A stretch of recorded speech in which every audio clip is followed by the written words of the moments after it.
We've now got some content visible on the screen, but unfortunately we've also got this big warning message right here.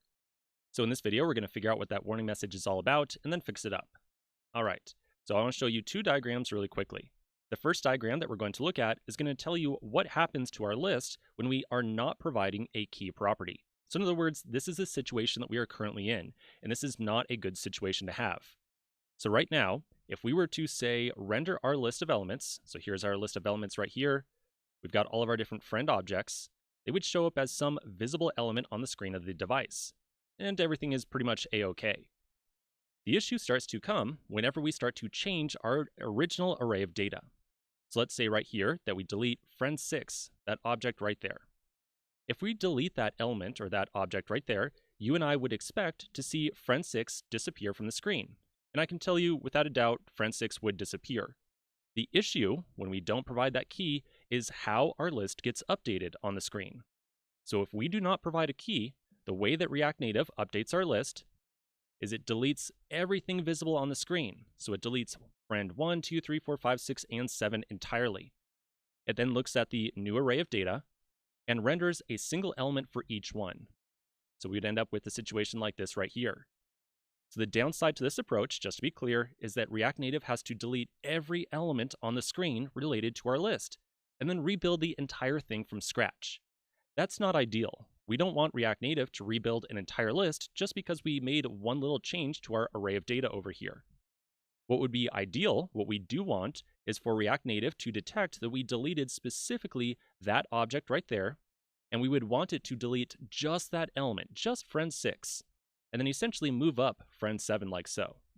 That would be the ideal case, but again, that does not happen if we don't provide this key thing.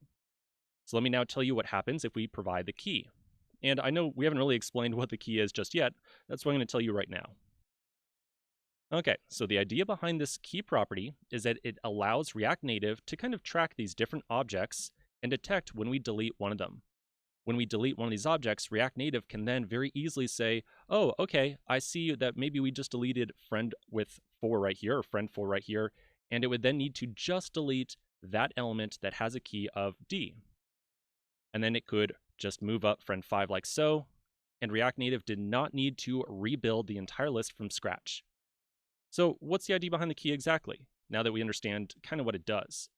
Essentially, the key right here allows React Native to tie the definition of some particular object of data, so in this case like friend 4, with some actual element that appears on the screen. So if we give friend 4 right here, this object, a key of D, React Native can create an element out of it, like this friend 4 that's visible on the screen, and tag it with that same exact key. So now React Native has kind of a mapping between this object and this element on the screen. And it knows that if we delete this object and it's no longer present inside of our data array, it knows exactly what element on the screen that it needs to clean up as well. So that's what the key does. It's really just allowing React Native to track the different objects we are passing in to try to render on the screen, and then automatically clean up some element that is visible on the screen whenever the corresponding object goes away. So the important thing to keep in mind here, number one, is that this key thing is primarily a performance optimization. And number two, it's a performance optimization around making updates to our list. Right now, we've got a static list of data. So technically, even if we add in this key property or this key thing, we're not going to really see any kind of performance increase because, well, we're not changing our original array of data right now. Nonetheless, React Native always assumes that we might eventually change that list of data, which is why it's showing a warning right here. Okay, so now that we understand exactly what's going on with this key thing, let's take a pause right here. When we come back to the next video, we're going to take a look at two different ways that we can implement that key property.